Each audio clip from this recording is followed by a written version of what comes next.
সুপ্রিয় শিক্ষার্থীবৃন্দ, কবিনজরুল সরকারি কলেজ কর্তৃক আয়োজিত অনলাইন দ্বাদশ শ্রেণীর আজকের ক্লাসে তোমাদের সবাইকে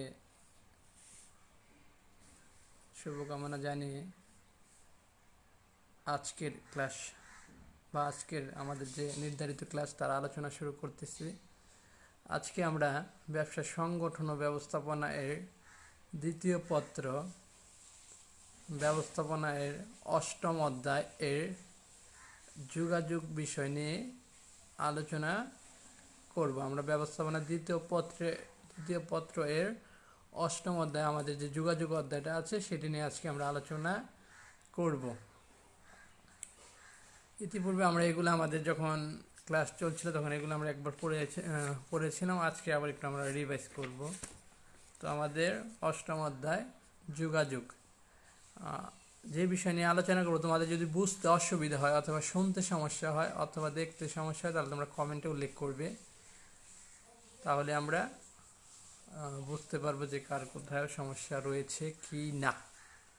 তো আজকে আমরা যেটা শুরু করব, যোগাযোগ। যোগাযোগ বলতে আমরা কি বুঝি?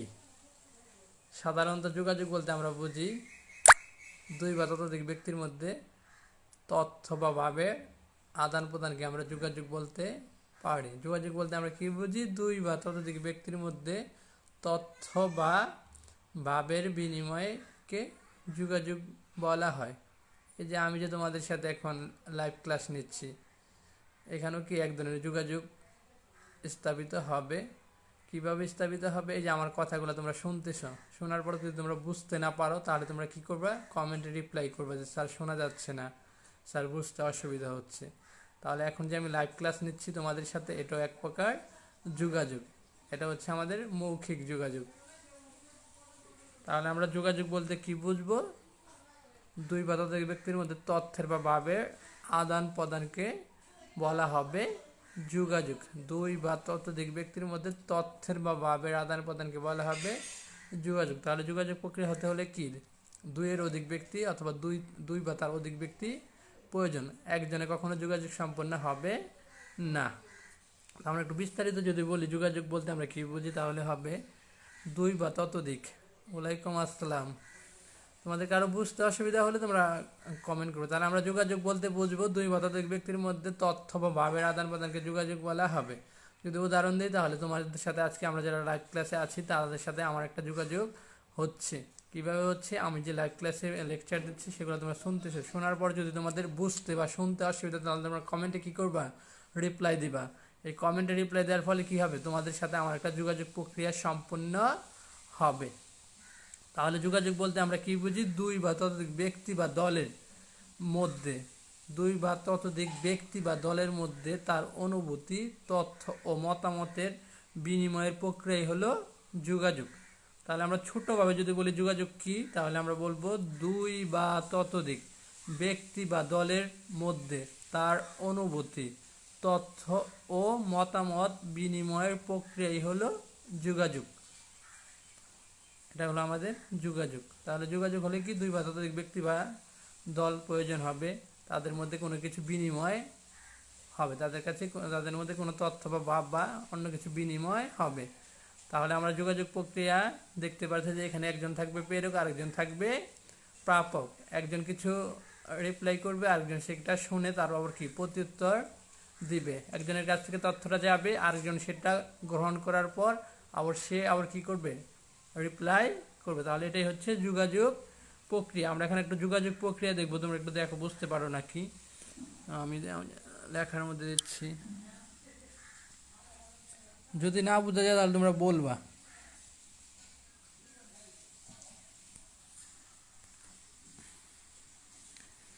এখন আমরা যোগাযোগ প্রক্রিয়াটা কিভাবে সম্পন্ন হয় সেটা একটু আমরা ফ্লো চার্টের মাধ্যমে আমাদের যে খাতার মধ্যে লেখা আছে সেটার মধ্যে আমরা একটু দেখি।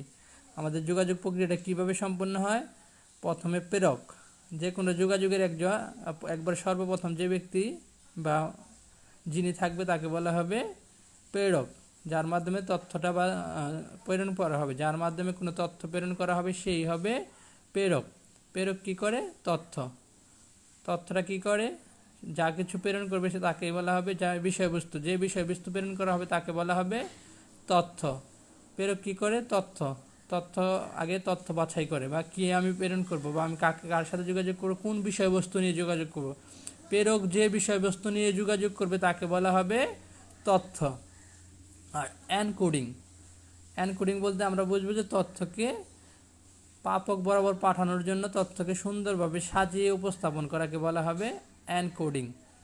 প্রাপক কর্তৃক তথ্য প্রেরণ করার জন্য তথ্যগুলোকে সাজানোর প্রক্রিয়াকে বলা হবে এনকোডিং। তাহলে প্রেরক কী করে? কোনো বিষয়বস্তু প্রথমে গ্রহণ করে, বিষয়বস্তুটাকে কী করে? প্রাপকের যাতে প্রাপক বুঝতে পারে সে অনুযায়ী কী করা হয়? এনকোডিং করা, অথবা সেই অনুযায়ী সাজানো হয়। এই এনকোডিং করার পর, তথ্য এনকোডিং করার পর কী করা হয়? মাধ্যম, যে মাধ্যমে তথ্যটা প্রেরণ করা হবে। তারপরে কি করা হবে? ডিকোডিং বলতে আমরা বুঝবো প্রেরক যে তথ্যটা গ্রহণ করবে, প্রেরক যেভাবে তথ্যটা সাজাবে বা গ্রহণ করবে তাকে বলা হবে প্রাপক। ডিকোডিং বলতে আমরা বুঝবো প্রাপক যেভাবে তার প্রাপ্ত তথ্যটাকে গ্রহণ করবে, গ্রহণ করার আগে প্রাপক যেভাবে তথ্যটাকে সাজাবে তাকে বলা হবে ডিকোডিংয়ের পরে প্রাপক তথ্যটা পাবে। প্রাপক আবার প্রেরকের প্রাপ্ত তথ্যটা যাচাই বাছাই করে, অথবা প্রেরক কী বলল তা অনুযায়ী সে কী করবে? আবার একটা ফিডব্যাক বা ফলাবর্তন প্রেরকের বরাবর প্রদান করবে। তাহলে এটা হচ্ছে কি একটা যোগাযোগ প্রক্রিয়া। কীভাবে হয় এটা বইয়ের ভাষায় আমি একটু বলি। যেমন আজকের দিনে আমাদের ক্লাস, তাহলে ক্লাসের প্রেরক হচ্ছে আমি। ক্লাসের প্রেরক হচ্ছে কে? আমি কি তোমাদের আজকে কোন তথ্যগুলো প্রেরণ করব? ব্যবসায় সংগ্রহণ ব্যবস্থাপনা 2য় পত্রের যোগাযোগ অধ্যায়ের তথ্যগুলো তোমাদের প্রেরণ করব। তো তথ্যগুলো কি আছে? এলোমেলো আছে। এই তথ্যগুলোকে আমি কি করব? এনকোডিং করব, মানে সাজিয়ে তোমাদের উদ্দেশ্যে কি করব? প্রেরণ করব। মাধ্যম কি হবে? মাধ্যম হবে আমাদের মোবাইল এবং ফেসবুক, ইন্টারনেটের মাধ্যম, ফেসবুক লাইভ।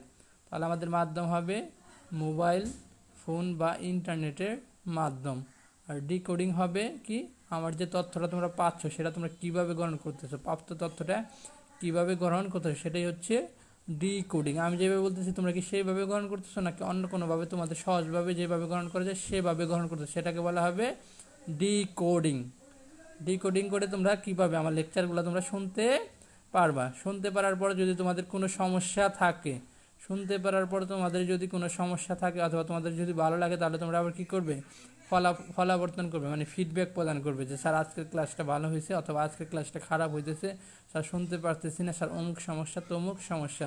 তারপর তোমরা আবার কী করবে? কমেন্টের মাধ্যমে আমার কাছে প্রেরকের কাছে আবার প্রেরণ করবো। তাহলে এটাকে বলা হবে একটা কি? যোগাযোগ প্রক্রিয়া। তাহলে যোগাযোগ প্রক্রিয়া কীভাবে আমাদের সম্পন্ন হয়? প্রেরক কর্তৃক তথ্য এনকোডিং করা হয়। এনকোডিং করার পর যে চ্যানেল বা মাধ্যমের মাধ্যমে তথ্যটা প্রাপকের কাছে পৌঁছানো হবে সেই মাধ্যম নির্বাচন করা হয়। মাধ্যম নির্বাচন করার পর তথ্যটাকে ডিকোডিং করে প্রাপক ডিকোডিং করে প্রাপক পায়। প্রাপক পাওয়ার পর প্রাপক আবার একটা কী করে? ফিডব্যাক বা ফলাবর্তন কার কাছে প্রেরণ করে? প্রেরকের কাছে প্রেরণ করে। তাহলে এটা হচ্ছে একটা যোগাযোগ প্রক্রিয়া। আমরা যোগাযোগ প্রক্রিয়া আরেকটু অন্যভাবে সহজভাবে আরেকটু যদি বিশ্লেষণ করি তাহলে হবে, এটা হচ্ছে একটা যোগাযোগ প্রক্রিয়া। আমরা প্রথমটা দেখলাম যোগাযোগ প্রক্রিয়া, আমরা নিচে আরেকটা আমাদের ফ্লো চার্ট আছে সেটা দেখি যে কীভাবে যোগাযোগ প্রক্রিয়াটা সম্পূর্ণ হয়। সংবাদ প্রেরক কর্তৃক ধারণার উন্নয়ন। যোগাযোগ প্রক্রিয়ার প্রথম কী করে? প্রেরক কোন সংবাদটা প্রেরণ করবে সেটা একটা ধারণার উন্নয়ন ঘটায়। তারপরে হচ্ছে প্রেরণযোগ্য করে সাজানো, যেটা পাঠাবে সেটা কি? প্রেরণযোগ্য, মানে কি বুঝতে পারা যায় এভাবে সে কী করবে? প্রেরণযোগ্য করে সাজানোর পর যেটা হবে সেটা হচ্ছে আমাদের তথ্য। সেটাই হচ্ছে আমাদের তথ্য বা সংবাদ, যেটা সে প্রেরণ করবে। সংবাদ হওয়ার পর সেটা কী করবে? মাধ্যম নির্বাচন করবে, যে কোন মাধ্যমে সে প্রেরণ করবে। মাধ্যম নির্বাচনের পর সংবাদ কী করবে? প্রেরণ করবে। সংবাদ প্রেরণ করার পর প্রাপক কী করবে? প্রাপক কর্তৃক সংবাদ গ্রহণ করে প্রাপক আবার কী করবে? গ্রহণযোগ্য করে সাজিয়ে সেটা আবার কী করবে?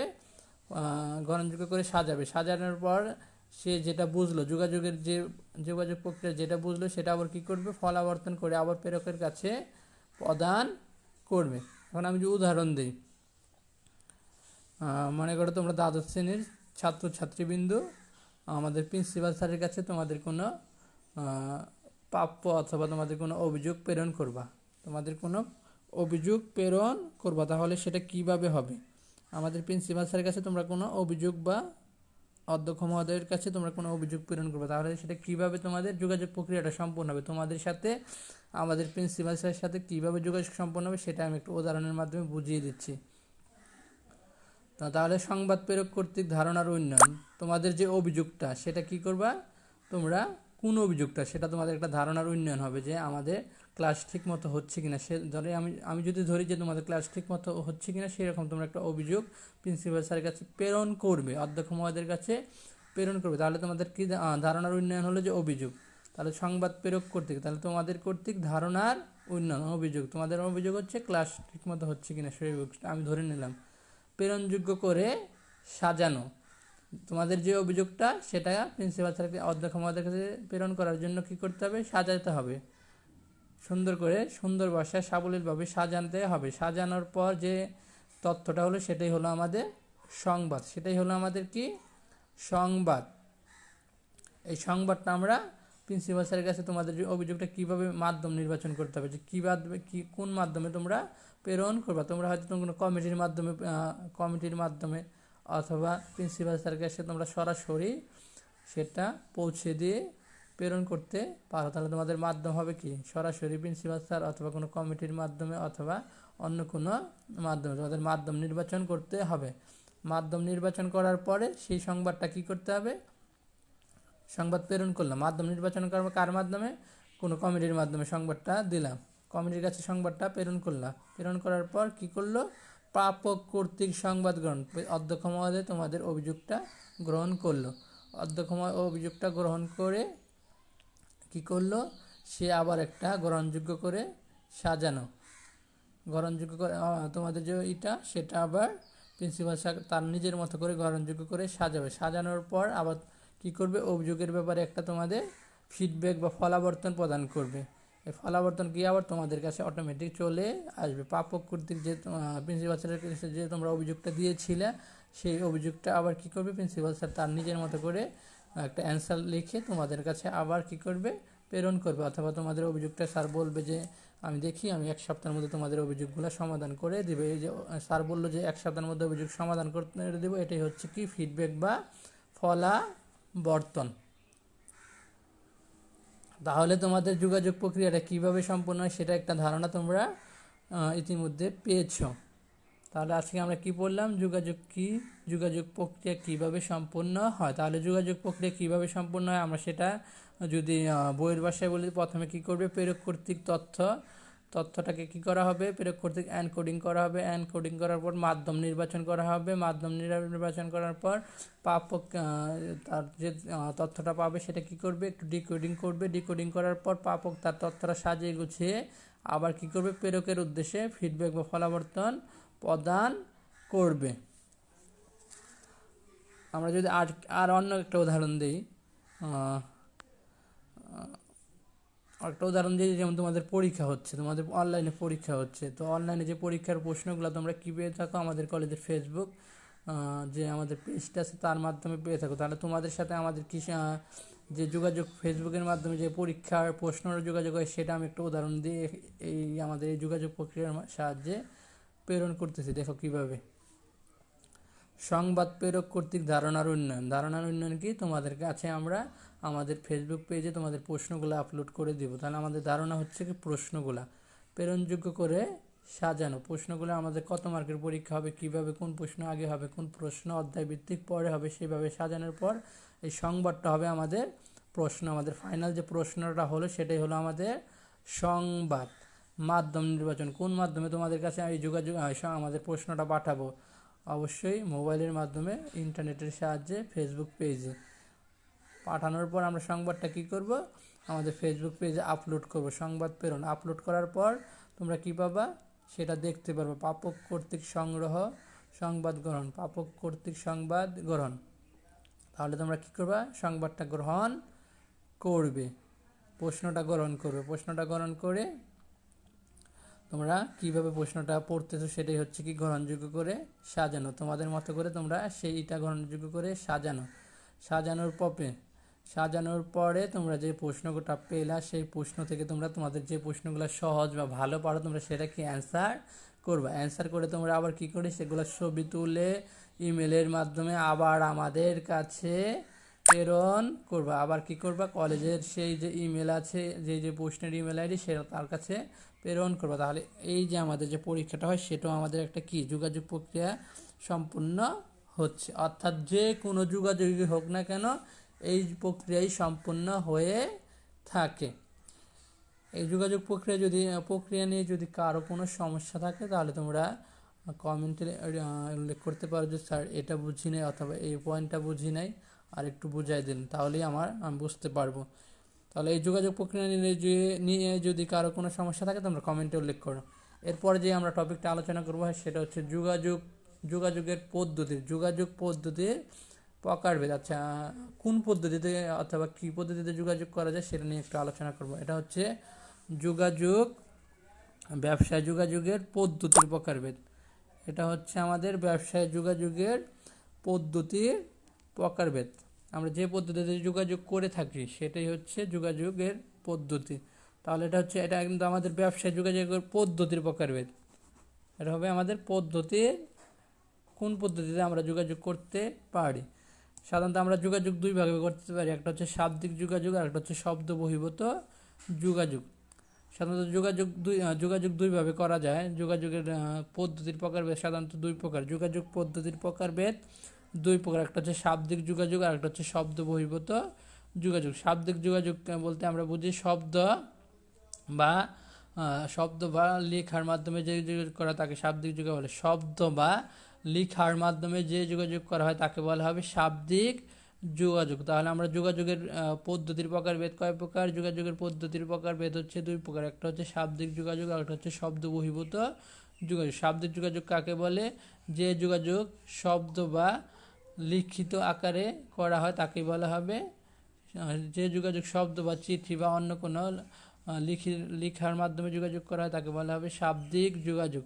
শাব্দিক যোগাযোগ আবার দুই প্রকার, একটা হচ্ছে মৌখিক যোগাযোগ আর একটা হচ্ছে লিখিত যোগাযোগ। শাব্দিক যোগাযোগ আবার কয় প্রকার? দুই প্রকার, একটা হচ্ছে মৌখিক যোগাযোগ আর একটা হচ্ছে তোমার লিখিত যোগাযোগ। মৌখিক যোগাযোগ বলতে আমরা বুঝবো যে যোগাযোগ আমাদের কথাবার্তা অথবা মুখের শব্দ বা আওয়াজের উপর ভিত্তি করে করা হয় তাকে বলা হবে মৌখিক যোগাযোগ। এখন তোমাদের সাথে আমি যে যোগাযোগটা বলতেছি যে আমি যে কথাগুলো বলতেছি সেটা একটা প্রকার মৌখিক যোগাযোগ। আমি যে ফেসবুক পেজে তোমাদের সাথে যে লেকচার সম্পন্ন করে সেটা এক প্রকার কী হবে? মৌখিক যোগাযোগ।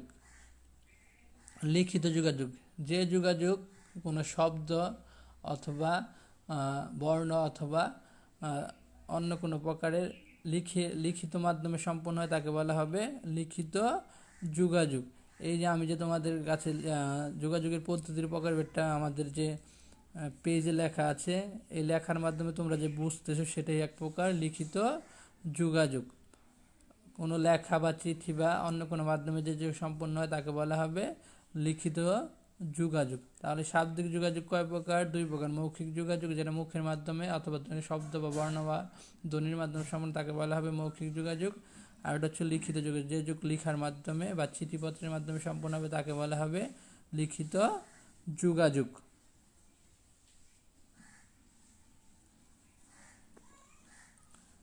এরপর যে আমাদের আছে সেটা হচ্ছে শব্দ বহির্ভূত যোগাযোগ। শব্দ বহির্ভূত যোগাযোগকে আমরা কয়েক ভাগে ভাগ করতে পারি। একটা হচ্ছে দৃশ্যমান যোগাযোগ, আরেকটা হচ্ছে শ্রবণযোগ্য যোগাযোগ, আরেকটা হচ্ছে শ্রবণ দর্শন যোগাযোগ, আকার ইঙ্গিতে যোগাযোগ, নীরবতা বা নিষ্ক্রিয় যোগাযোগ, কাজের মাধ্যমে যোগাযোগ। শব্দ বহির্ভূত যোগাযোগ অনেক প্রকার হতে পারে, তার মধ্যে দৃশ্যমান যোগাযোগ, আরেকটা হচ্ছে শ্রবণযোগ্য যোগাযোগ, শ্রবণ দর্শন যোগাযোগ, আকার ইঙ্গিতে যোগাযোগ, নীরবতা বা নিষ্ক্রিয় যোগাযোগ, কাজের মাধ্যমে যোগাযোগ।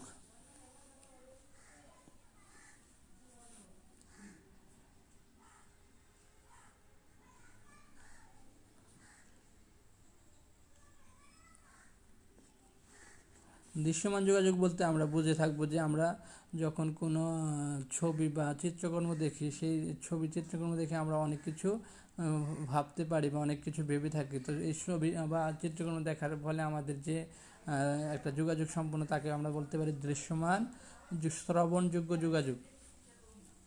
শ্রবণযোগ্য যোগাযোগ বলতে আমরা বুঝবো কোনো কিছু শোনার সাথে সাথে আমাদের মধ্যে যে এক প্রকার আবেগ অনুভূতি হবে, সেই অনুভূতি দ্বারা যে যোগাযোগ তাকে বলা হবে শ্রবণযোগ্য যোগাযোগ। তারপর হচ্ছে শ্রবণ দর্শন যোগাযোগ, অর্থাৎ শোনা এবং দেখার সাথে সাথে যে যোগাযোগ তাকে বলা হবে শ্রবণ দর্শনযোগ্য। আকার ইঙ্গিত যোগাযোগ, অনেক সময় আমরা আমাদের আকার ইঙ্গিত ইশারার সাহায্যে যে যোগাযোগ, আকার ইঙ্গিত বা ইশারার সাহায্যে যে যোগাযোগ সম্পন্ন করি তাকে বলা হবে আকার ইঙ্গিতে যোগাযোগ। এরপর হচ্ছে নীরবতা বা নিষ্ক্রিয় যোগাযোগ, অর্থাৎ নীরবতা বা নিষ্ক্রিয় থেকেও অনেক সময় যোগাযোগ সম্পন্ন করা যায়, তাকে বলা হবে নীরবতা বা নিষ্ক্রিয় যোগাযোগ। এরপরে যে যোগাযোগ সেটা হচ্ছে কাজের মাধ্যমে যোগাযোগ। কাজের মাধ্যমে যোগাযোগ বলতে আমরা বুঝব যে কোনো একটা কাজ সম্পূর্ণ করার সাথে সাথে বোঝা যাবে যে এক প্রকার যোগাযোগ সম্পন্ন, তাকে বলা হবে কাজের মাধ্যমে যোগাযোগ। এখন আমরা যেটা বলবো সেটা হচ্ছে যোগাযোগের প্রকারভেদ। ব্যবসায় যোগাযোগের প্রকারভেদ। ব্যবসায় যোগাযোগের প্রকারভেদকে আমরা কতগুলো ভাগে ভাগ করতে পারি? ব্যবসায় যোগাযোগের প্রকারভেদকে আমরা কয়েক ভাগে ভাগ করতে পারি। একটা হচ্ছে আমাদের প্রথম আমরা ব্যবসা যোগাযোগের যে প্রকারভেদগুলো আছে অথবা ধরন আছে সেটাকে আমরা কয়েক ভাগে ভাগ করতে পারি। এক নম্বর হচ্ছে আমাদের নিম্নগামী যোগাযোগ। নিম্নগামী যোগাযোগ বলতে আমরা বুঝব প্রতিষ্ঠানের একেবারে সর্বনিচু স্তরে নিয়োজিত শ্রমিক কর্মচারীবৃন্দ যখন প্রতিষ্ঠানের ঊর্ধ্বতন কর্তৃপক্ষের সাথে যে যোগাযোগ সম্পন্ন করে। নিম্নগামী যোগাযোগ বলতে আমরা বুঝবো যে প্রতিষ্ঠানের উচ্চ স্তরের বা সবচেয়ে উচ্চ স্তরে যারা নিয়োজিত আছে তারা যখন একবারে প্রতিষ্ঠানের সর্বনিম্ন স্তরে যোগাযোগ সম্পন্ন করে, তখন যে যোগাযোগ সম্পন্ন হয় তাকে বলা হবে নিম্নগামী যোগাযোগ। তাহলে নিম্নগামী যোগাযোগ বলতে আমরা বুঝবো প্রতিষ্ঠানের উচ্চ স্তর থেকে যখন প্রতিষ্ঠানের একেবারে নিম্ন স্তরের সাথে যোগাযোগ করা হয় তখন তাকে বলা হবে নিম্নগামী যোগাযোগ। যোগাযোগ। উদাহরণ হিসেবে আমরা বলতে পারি যে আমাদের অধ্যক্ষ মহোদয় যখন তোমাদের সাথে কোনো বিষয় নিয়ে আলাপ আলোচনা করবো তখন সেটাকে আমরা বলতে পারি নিম্নগামী যোগাযোগ। কারণ আমাদের যে কলেজ লেভেল আছে সেখানে তোমরা হচ্ছে কি সর্বশেষ স্তর যে ছাত্রছাত্রী বিন্দু, তাহলে আমাদের অধ্যক্ষ মহোদয় যখন তোমাদের সাথে কোনো বিষয় নিয়ে আলোচনা করবে তখন তাকে বলা হবে নিম্নগামী যোগাযোগ। এরপর হচ্ছে ঊর্ধ্বগামী যোগাযোগ। প্রতিষ্ঠানের নিম্ন স্তর থেকে যখন উচ্চ স্তরের সাথে যখন উচ্চ স্তরের সাথে যোগাযোগ প্রক্রিয়া সম্পন্ন করে তখন তাকে বলা হবে ঊর্ধ্বগামী যোগাযোগ। প্রতিষ্ঠানের নিম্ন স্তরের কর্মরত ব্যক্তিগণ বা ব্যক্তিবর্গগণ যখন প্রতিষ্ঠানে নিয়োজিত উচ্চ স্তরের কোনো কারক সাথে অথবা কতিপয় ব্যক্তির সাথে যোগাযোগ প্রক্রিয়া সম্পন্ন করা হবে তখন তাকে বলা হবে ঊর্ধ্বগামী যোগাযোগ। তোমরা উদাহরণ হিসেবে আমরা বলতে পারি যে তোমরা যখন তোমাদের কোনো অভিযোগ নিয়ে আমাদের অধ্যক্ষ মহোদয়ের সাথে যোগাযোগ করবে তখন তাকে বলা হবে ঊর্ধ্বগামী যোগাযোগ। তাহলে আমাদের ঊর্ধ্বগামী যোগাযোগ বলতে আমরা বুঝব প্রতিষ্ঠানের নিম্ন স্তর থেকে যখন প্রতিষ্ঠানের একেবারে সর্বোচ্চ স্তরে যোগাযোগ সম্পন্ন হয় তাকে বলা হবে ঊর্ধ্বগামী যোগাযোগ। এরপর আমরা যেটা বলবো সেটা হচ্ছে আমাদের নিম্নগামী যোগাযোগ, তারপর হলো ঊর্ধ্বগামী যোগাযোগ। নিম্নগামী যোগাযোগে কি হয়? নিম্নগামী যোগাযোগে হয় সর্বোচ্চ স্তর থেকে ক্রমান্বয়ে আস্তে আস্তে কি নিচের দিকে যে যোগাযোগ তাকে বলা হবে নিম্নগামী। আর ঊর্ধ্বগামী বলা হবে একবারে নিচের স্তর থেকে ক্রমান্বয়ে একবার সর্বোচ্চ স্তরে যে নিচের স্তর থেকে ক্রমান্বয়ে ধাপে ধাপে যখন সর্বোচ্চ স্তরের সাথে যোগাযোগ প্রক্রিয়া সম্পন্ন হবে তখন তাকে বলা হবে ঊর্ধ্বগামী যোগাযোগ। এরপর হচ্ছে আমাদের সমান্তরাল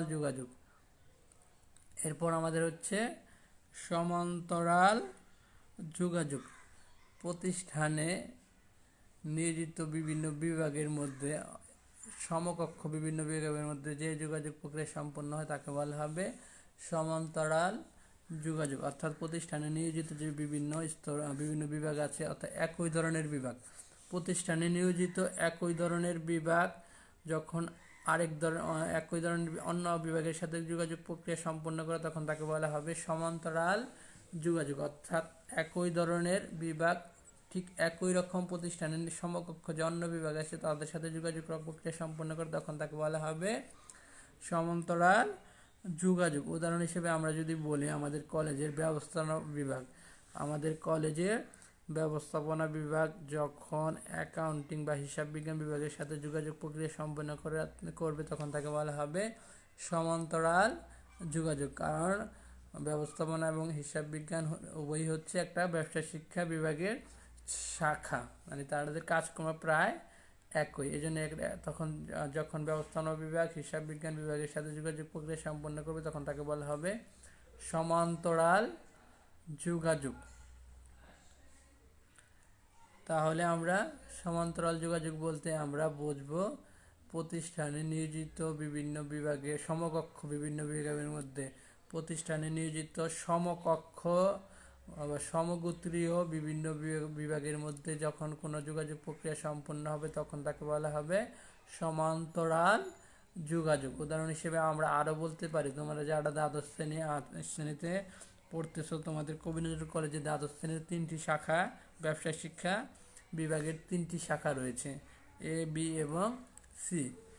এই এ এবং বি এবং সি যখন তোমাদের সাথে পরস্পর যোগাযোগ প্রক্রিয়া সম্পন্ন করবে তখন তাকে বলা হবে সমান্তরাল যোগাযোগ। তখন তাকে বলা হবে সমান্তরাল যোগাযোগ। এরপর যে যোগাযোগ আছে সেটাকে বলা হবে লম্ব বা লম্বিক যোগাযোগ অথবা আড়াআড়ি যোগাযোগ। এরপর যে যোগাযোগটা আছে তাকে বলা হবে লম্ব বা লম্বিক যোগাযোগ অথবা আড়াআড়ি যোগাযোগ। এই লম্ব বা লম্বিক বা আড়াআড়ি যোগাযোগ বলতে আমরা বুঝবো প্রতিষ্ঠানে নিয়োজিত এক বিভাগ যখন প্রতিষ্ঠানে নিয়োজিত আরেক অন্য বিভাগের সাথে সমকক্ষ না কিন্তু অন্য বিভাগের সাথে যোগাযোগ রক্ষা করে তখন তাকে বলা হবে লম্ব বা লম্বিক বা আড়াআড়ি যোগাযোগ। অর্থাৎ প্রতিষ্ঠানে নিয়োজিত এক বিভাগ যখন অন্য রকম আরেক বিভাগের সাথে যোগাযোগ প্রক্রিয়া সম্পন্ন করে তখন তাকে বলা হবে লম্ব বা লম্বিক বা আড়াআড়ি যোগাযোগ। লম্ব বা লম্বিক বা আড়াআড়ি যোগাযোগ বলতে আমরা বুঝবো প্রতিষ্ঠানে নিয়োজিত এক বিভাগ যখন সেই প্রতিষ্ঠানে নিয়োজিত অন্য কোনো বিভাগের সাথে যোগাযোগ প্রক্রিয়া সম্পন্ন করবে তখন তাকে বলা হবে লম্বিক বা লম্ব বা আড়াআড়ি যোগাযোগ। অর্থাৎ তোমরা যারা দ্বাদশ শ্রেণী আছো, দ্বাদশ শ্রেণীতে যারা পড়তেছো তারা যখন অনার্সের কারোর সাথে যোগাযোগ করা, তোমরা যারা দ্বাদশ শ্রেণীতে পড়তেছো তোমরা যখন তোমাদের বিজ্ঞান বিভাগের কারোর সাথে যোগাযোগ প্রক্রিয়া সম্পন্ন করবে তখন তাকে বলা হবে লম্ব বা লম্বিক বা আড়াআড়ি যোগাযোগ। কারণ ব্যবসায় শিক্ষা শাখার সাথে বিজ্ঞান শিক্ষা শাখার বই বা বিষয়ের কোনো মিল নেই। এজন্য তোমরা যারা ব্যবসায় শিক্ষা শাখা তোমরা যখন বিজ্ঞান শাখা অথবা মানবিক শাখার সাথে কোনো বিষয়ে যোগাযোগ প্রক্রিয়া সম্পন্ন করবো তখন তাকে আমরা বলতে পারবো লম্ব বা লম্বিক বা আড়াআড়ি যোগাযোগ। তাহলে লম্ব বা লম্বিক বা আড়াআড়ি যোগাযোগ বলতে আমরা বুঝবো প্রতিষ্ঠান নিয়োজিত এক বিভাগ সেই প্রতিষ্ঠান নিয়োজিত অন্য কোনো বিভাগের সাথে বা অন্যরকম কাজ করে, একই বিভাগে এক বিভাগ এক কাজ করে আরেক বিভাগ অন্য কাজ করে সেই রকম প্রতিষ্ঠানের সাথে যখন কোনো যোগাযোগ প্রক্রিয়া সম্পন্ন হবে তখন তাকে বলা হবে লম্ব বা লম্বিক বা আড়াআড়ি যোগাযোগ। তাহলে আমরা যোগাযোগে যে ধরন বা পদ্ধতি বললাম সেখানে কি আছে আমাদের নিম্নগামী যোগাযোগ, ঊর্ধ্বগামী যোগাযোগ, সমান্তরাল যোগাযোগ, লম্ব বা লম্বিক বা আড়াআড়ি যোগাযোগ। সাধারণত পরীক্ষায় বেশিরভাগ সময় আমাদের এগুলাই আসে থাকে যে কোন ধরনের যোগাযোগ প্রক্রিয়া সম্পূর্ণ হয়েছে। তাহলে আমরা আরেকটু রিপিট করি, আমাদের নিম্নগামী যোগাযোগ বলতে আমরা বুঝবো প্রতিষ্ঠানের উচ্চ স্তর থেকে যখন ধীরে ধীরে প্রতিষ্ঠানের সর্বনিম্ন স্তরে যোগাযোগ প্রক্রিয়া উচ্চ স্তর থেকে একেবারে প্রতিষ্ঠানের সর্বনিম্ন স্তরে যোগাযোগ প্রক্রিয়া সম্পন্ন হবে তখন তাকে বলা হবে নিম্নগামী যোগাযোগ। উদাহরণ হিসেবে আমরা বলতে পারি আমাদের অধ্যক্ষ মহোদয়ের কোনো নির্দেশ যখন কোনো ছাত্র ছাত্রীবৃন্দর নিকট প্রেরণ করা হয়, তখন সে যে ধরনের যোগাযোগ পদ্ধতি ব্যবহার করে তাকে আমরা বলতে পারি নিম্নগামী যোগাযোগ। তো আমাদের কলেজে আমাদের সর্বোচ্চ স্তর হচ্ছে আমাদের অধ্যক্ষ মহোদয় এবং সর্বনিম্ন স্তর হচ্ছে আমাদের ছাত্রছাত্রী বিন্দু। তাহলে আমাদের অধ্যক্ষ মহোদয়ের কোনো আদেশ নির্দেশ যখন ছাত্রছাত্রীবৃন্দুর প্রতি প্রেরণ করা হয়, তখন যে ধরনের যোগাযোগ ব্যবহার করা তখন সেটাকে বলা হবে নিম্নগামী যোগাযোগ। আবার আমাদের অধ্যক্ষ মহোদয়ের সাথে যখন কোনো ছাত্রছাত্রীরা তাদের কোনো অভিযোগ অথবা অনুযোগ যখন আবার অধ্যক্ষ মহোদয়ের কাছে প্রেরণ করবে, তাহলে ছাত্রছাত্রীবৃন্দ সর্বনিম্ন স্তর আবার প্রেরণ করতেছে সর্বোচ্চ স্তর বা অধ্যক্ষ মহোদয়ের কাছে, তখন যে ধরনের যোগাযোগ প্রক্রিয়া সম্পন্ন হবে তাকে আমরা বলতে পারবো ঊর্ধ্বগামী যোগাযোগ। নিচ থেকে যখন যোগাযোগটা উপরের স্তরে যায় তখন সেটা হচ্ছে ঊর্ধ্বগামী, আবার উপর থেকে যখন যোগাযোগটা নিচের দিকে আসে সেটাকে বলা হবে নিম্নগামী যোগাযোগ। এরপর যে যোগাযোগ আসে সেটা হচ্ছে সমান্তরাল যোগাযোগ। আমরা একটু আগে আলোচনা করলাম যে প্রতিষ্ঠানে নিয়োজিত সমকক্ষ এক বিভাগ যখন অন্য কোনো বিভাগের সাথে যোগাযোগ প্রক্রিয়া সম্পন্ন করে তাকে বলা হবে সমান্তরাল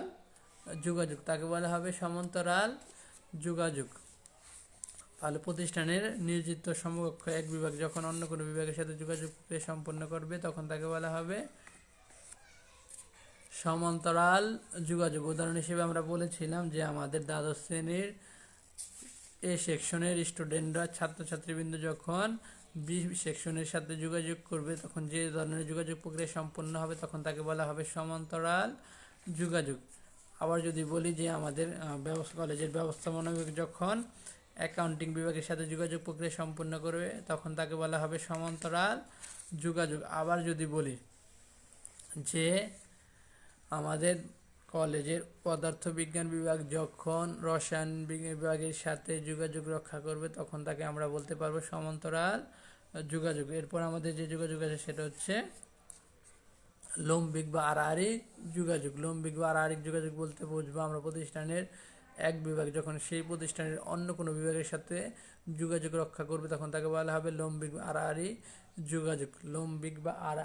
যোগাযোগ। অর্থাৎ প্রতিষ্ঠান নিয়োজিত এক বিভাগ এক কাজ করে সেই প্রতিষ্ঠানে অন্য বিভাগ আরেক কাজ করে, মানে তাদের কাজের সাথে কোনো মিল নেই, এরকম যদি হয় তাহলে সেটা হবে লম্বিক বা আড়াআড়ি যোগাযোগ। উদাহরণ হিসেবে আমরা বলেছিলাম যে আমাদের ব্যবসায় শিক্ষা শাখার ছাত্রছাত্রী যখন বিজ্ঞান শাখা বা মানবিক শাখার ছাত্রছাত্রীর সাথে যোগাযোগ রক্ষা করবে বা যোগাযোগ প্রক্রিয়া সম্পন্ন করবে তখন তাকে আমরা বলতে পারবো লম্ব বা লম্বিক বা আড়াআড়ি যোগাযোগ।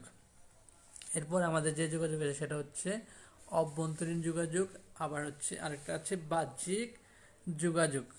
অভ্যন্তরীণ যোগাযোগ বলতে আমরা বুঝবো প্রতিষ্ঠানের ভিতরে নিয়োজিত যে সকল পক্ষ আছে যখন তাদের নিজেদের মধ্যে যে যোগাযোগ প্রক্রিয়া সম্পন্ন হয় তখন তাকে বলা হবে অভ্যন্তরীণ যোগাযোগ। অর্থাৎ প্রতিষ্ঠানের ভিতরে নিয়োজিত যে সকল পক্ষ আছে তাদের মধ্যে যে পারস্পরিক যোগাযোগ তাকে বলা হবে অভ্যন্তরীণ যোগাযোগ। উদাহরণ হিসেবে আমরা বলতে পারি যেমন আমাদের কলেজে অভ্যন্তরে আমরা যারা আছি ছাত্রছাত্রীবৃন্দ, শিক্ষকবৃন্দ, অধ্যক্ষ মহোদয়, উপাধ্যক্ষ মহোদয় এবং কর্মচারীবৃন্দ, তাদের মধ্যে যে যোগাযোগ প্রক্রিয়া সম্পন্ন হবে তাকে আমরা বলতে পারবো অভ্যন্তরীণ যোগাযোগ। অর্থাৎ প্রতিষ্ঠানের ভিতরে নিয়োজিত যে বিভিন্ন পক্ষ আছে তাদের মধ্যে যে যোগাযোগ প্রক্রিয়া সম্পন্ন হয় তাকে আমরা বলবো অভ্যন্তরীণ যোগাযোগ। প্রতিষ্ঠানের ভিতরে নিয়োজিত যে সকল পক্ষ সমূহ রয়েছে তাদের মধ্যে নিজেদের মধ্যে যে যোগাযোগ প্রক্রিয়া সম্পন্ন হয় তাকে বলা হবে অভ্যন্তরীণ যোগাযোগ। উদাহরণ হিসেবে আমাদের কলেজের ভিতরে যে আমরা শিক্ষকবৃন্দ, ছাত্রছাত্রীবৃন্দ, কর্মচারীবৃন্দ, অধ্যক্ষ মহোদয়, উপাধ্যক্ষ মহোদয় আছে তাদের সাথে আমাদের নিজেদের সাথে যে যোগাযোগ সেটাই হবে আমাদের অভ্যন্তরীণ যোগাযোগ।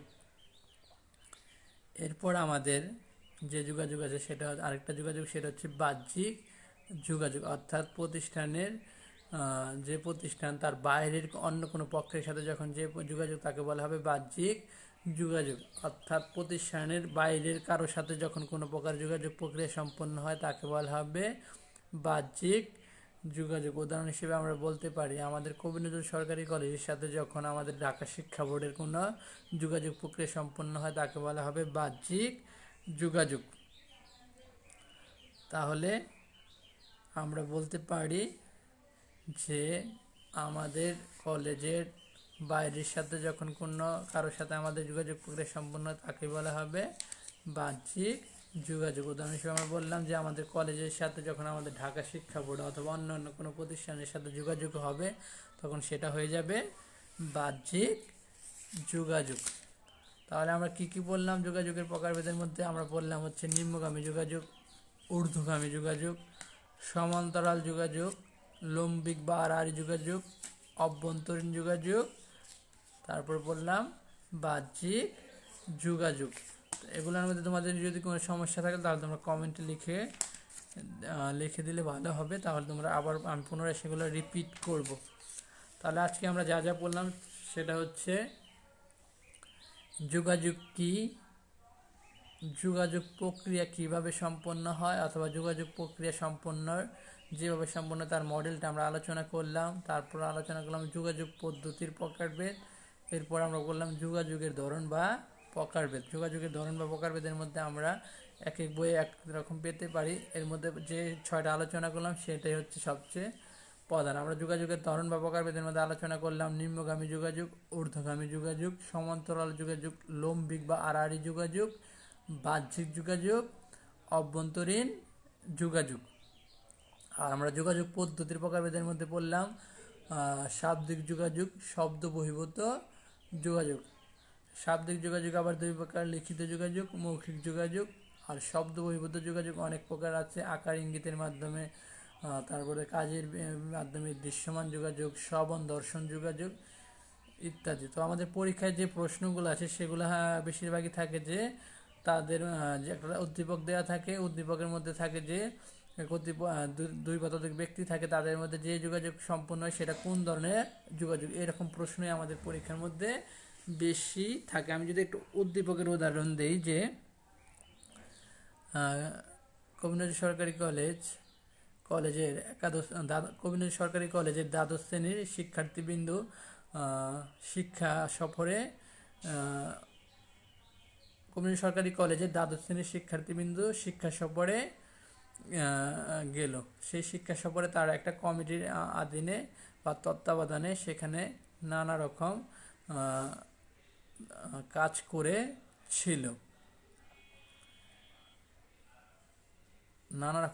করেছিল। কিন্তু শিক্ষা সফর থেকে আসার পর শিক্ষার্থীবৃন্দু তাদের সেই শিক্ষা সফর সম্পর্কে নানা রকমের অভিযোগ তাদের অধ্যক্ষ মহোদয়ের নিকট প্রেরণ করলো।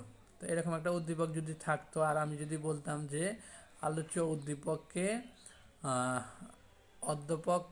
অধ্যক্ষ মহোদয় এবং শিক্ষার্থীদের মধ্যে যে যোগাযোগ প্রক্রিয়া সম্পন্ন হচ্ছে সেটা কোন ধরনের যোগাযোগ, তাহলে উত্তর হবে সেটা হচ্ছে ঊর্ধ্বগামী যোগাযোগ। সেটা হচ্ছে ঊর্ধ্বগামী যোগাযোগ। সাধারণত পরীক্ষায় আমাদের এইরকমই প্রশ্নগুলো এসে থাকে যে সেটা কোন ধরনের যোগাযোগ প্রক্রিয়া সম্পন্ন হয়েছিল। তাহলে আজকে আমরা যা বললাম যোগাযোগ কি, যোগাযোগ প্রক্রিয়া কিভাবে সম্পন্ন হয়, যোগাযোগ প্রক্রিয়ার মধ্যে কে বা কারা কোন বিষয়গুলো থাকে সেগুলো আলোচনা করলাম। এরপর আমরা আলোচনা করলাম যোগাযোগের পদ্ধতির প্রকারভেদ। এরপর আমরা বললাম যোগাযোগের প্রকারভেদ, যোগাযোগের ধরন বা প্রকারভেদ। তো সাধারণত পরীক্ষায় যোগাযোগের ধরন বা প্রকারভেদের থেকে বেশি প্রশ্ন থাকে। তাহলে আমরা যোগাযোগ প্রক্রিয়ার মধ্যে আমরা কি পেলাম? যোগাযোগ প্রক্রিয়ার মধ্যে আমরা পেলাম প্রেরক, তথ্য এনকোডিং, তারপর হচ্ছে আমাদের মাধ্যম, তারপর আমরা পেলাম ডিকোডিং, প্রাপক, তারপর আমরা পেলাম ফলাবর্তন বা ফিডব্যাক। আবার সেই ফিডব্যাকটা চলে যাবে আবার প্রেরকের কাছে। তাহলে আমরা যদি কোনো যোগাযোগ প্রক্রিয়া সম্পন্ন করি তাহলে আমরা কীভাবে সম্পন্ন করব? প্রেরক কর্তৃক প্রথমে কোনো ধারণার উন্নয়ন